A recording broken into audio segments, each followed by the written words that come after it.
St. Paul said that the laborer is worthy of his hire. And I, as a philosopher, mere philosopher, dealing in higher things, always insist that I be paid for my work. And I get the highest fee I can get.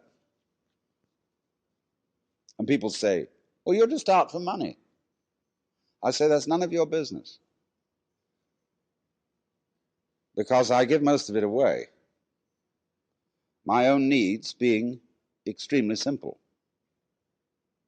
Although I enjoy good food, I don't even own a television set. And, it's a very simple life. But I've got enough. And enough is as good as a feast. You see, a lot of people don't feel happy unless they have another thing beyond money, which is called status. And status, to a very large extent in our economy, consists in conspicuous consumption.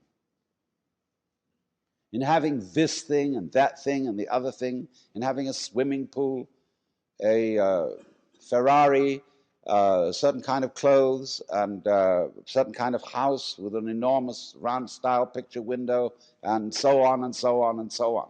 And we think we need all that because we've been persuaded by a certain kind of propaganda that that's how we ought to live. Because we haven't asked ourselves whether that was what we really wanted. In other words, we've been propagandized into thinking what we wanted. I remember my daughter, when she was in high school, number one daughter, who's now become very sensible, insisted that she had to have a certain number of cashmere sweaters. In those days, I couldn't afford them. I said, my dear, do you really want these?